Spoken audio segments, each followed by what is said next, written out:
Hey guys, Tom Cecilia Jr. here, aka Mustached Tom, here to review the movie Gretel and Hansel. So, if you end up enjoying this review, then consider joining my Patreon page. Any donations are desperately needed. Alrighty. So this movie starts out with a bit of narration, talking to us about how this baby was born in the famine times, and how the baby was able to grow up and was given a gift by an enchantress. And this gift also came with a curse that allowed her to manipulate things. So she was, according to the story, brought back to the darkness. We cut to Gretel with a little bit more narration on her part and her brother Hansel. So they go on ahead and they're talking to someone about how all of this works. They are asking a man to essentially bring them in to have them work for this high endowed man.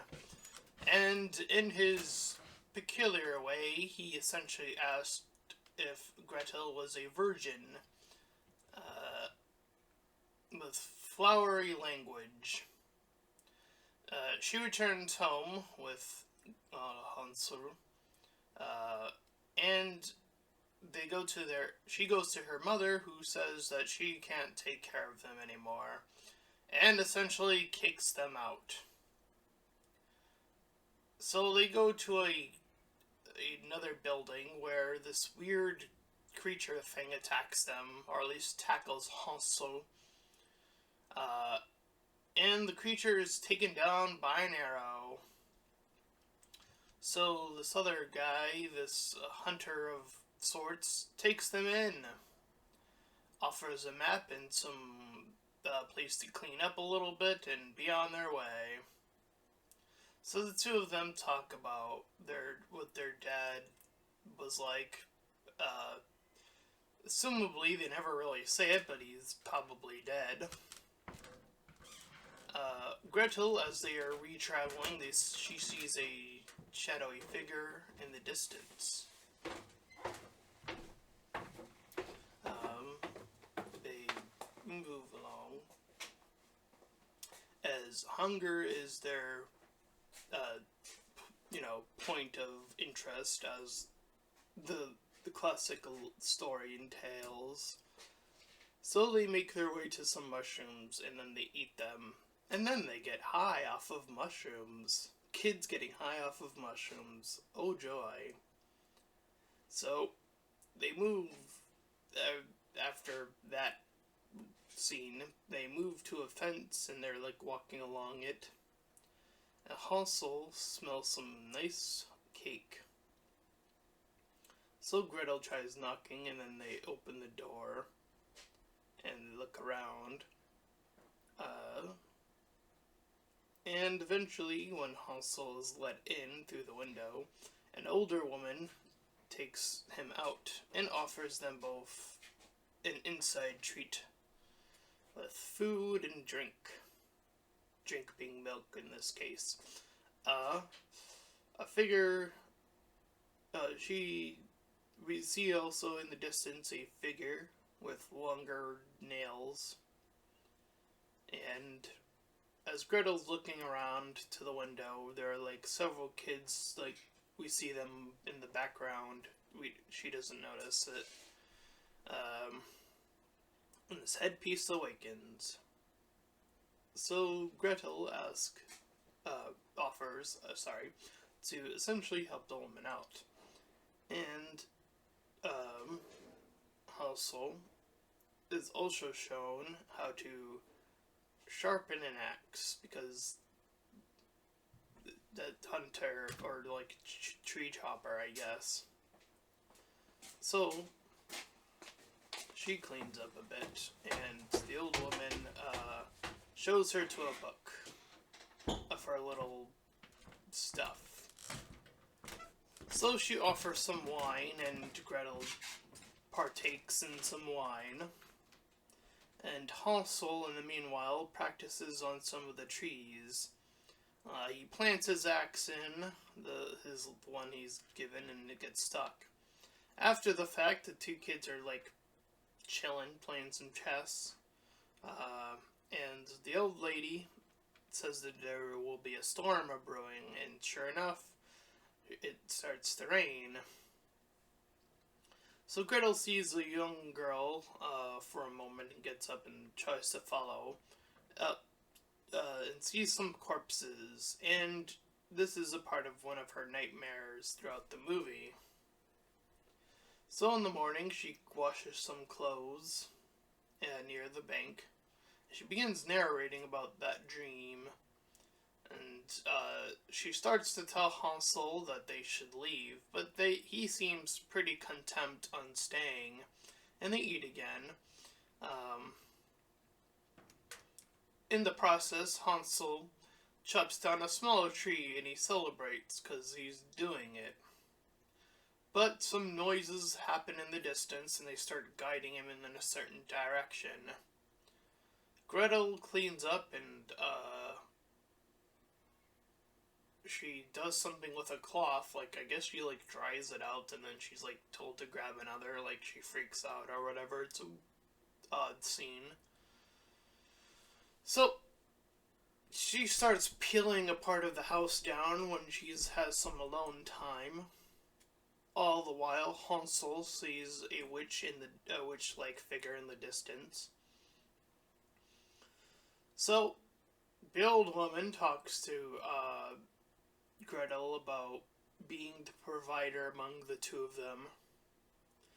And then she is given this magical goop. And she's then able to, Gretel that being, raise up the stick that this old woman has. All the while, Hansel starts carving this saw to get really sharp. And the witch is in the background, like, still muttering the same incantation. So, while that's going on, Gretel decides that she's going to test out her new powers, and she's able to bend a tree to her will.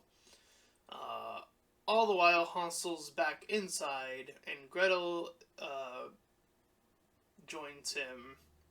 So now that they've done this, they changed positions. Now Gretel is the one, or Gretel changes from, saying that they're getting too many gifts to saying that they should leave. And Hansel now is the one that wants to leave. So they change positions on which way they want to go pretty quickly.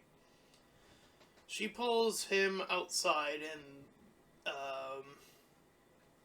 she walks away. Of course, this ends up being another nightmare, so it's hard to tell what part is a dream and what part is the nightmare. Particularly that one was a little bit bizarre. Nonetheless, she heads outside, talks to the old woman. Old woman offers another drink and she takes it up.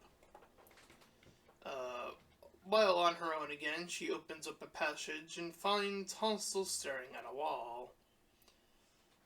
She sees this blood drain and form into a woman, and then the woman starts like clearing a bucket of sludge and puts on top of a hand, and it turns into food, and she's woken once more. So it's another nightmare or dream sequence. So the old woman is getting ready to head out, and all the while Hansel is like, or she starts digging, I should say. And while that's going on, Gretel is like prepping up for something. So the old woman, as you can see in the poster, pulls some hair at her for food. And Gretel starts to worry about her brother, so naturally she asks to look for him. And she starts to say that she'll stay for him, or like whatever. So the old woman drinks the sleep toxin, and in the process, Gretel is sent back through a flashback of witchery. Um, we see that the young girl in the very beginning of the movie, she had a mom who was told to was the one who essentially brought her back to the darkness. So Gretel wakes up in the white room that she was in before. Hansel is moved by the magic, and Gretel tries using magic to counter. But it's not powerful enough, so Hansel starts moving closer to this cage. And the setup is pretty stupid. We have a cage that is elevated by a ladder, or there's a ladder, and elevated above that is a cage, and beneath the cage is a fire. Now, if the witch wanted to deal, death, she would have just had Hansel walk straight forward into the fire, but I guess she wanted him to climb into the cage for whatever reason. Anyways, this slow build-up allows Gretel enough time to use her powers to pin the witch against the fire using her broom stick. So she breaks Hansel loose, and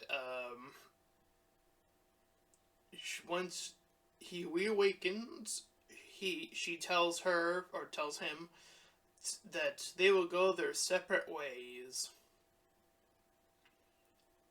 So Gretel sets him up to leave, and she starts to free all the hidden kid ghosts that were there, and her hands turn dark to show that she's now taken over as the witch, and she had already let Hansel on his way, and then he picked up an axe, so he became an axeman. And that was Gretel and Hansel. So yeah, this is definitely a change in the classic fairy tale, at least from what I can remember of it. This is always a simple story about the two kids wandering into the gingerbread house, and the entire house was made of food, and then the witch, obviously, I think in some iterations of the story she does gobble them up, and in some iterations of the story they get out. But I haven't really heard an interpretation where there's magic involved in terms of one of the characters, that being Gretel. So that was different, at least, again, from the stories I've heard, anyway, of this. Yeah, as I mentioned, it's a little bit hard to tell when certain dream sequences are happening. The transitions are a little bit off. Particularly the one where they both head outside. That's probably the oddest one. And the transition of them going from, oh, we're gonna be together and all of the stuff, to being apart, it does happen relatively quickly, in terms of, she just starts, when she gets her powers, she kind of just stops looking for him. It's a bit of an odd thing to happen, I think. But it doesn't really ever feel like there's much in terms of, tension or anything of that nature. I thought the beginning was pretty interesting, and I thought the different setup was a little bit interesting. Other than that, though, I'd give it a 5 out of 10. I think it's halfway there. I think it just needed to land what it was trying to achieve, make the tension a little bit more impactful, make the relationship with between Gretel and Hansel a little bit closer, and have them spend a little bit more time together. So, when the split up, I do think that the split up is inevitable, at least in the case of what they're trying to do for this story. Have that have more of an impact rather than just feel like, oh, she just sort of forgot about him. Things like that make the woman more intimidating, things of that nature. Anyways, that is my review of Gretel and Hansel. And if you enjoyed it, then please feel free to like, comment, and subscribe. Also, make sure to check out those links in the description. One will head over to my Discord server, the other to my Patreon page. Any donations are desperately needed, and until next time, everyone, bye-bye!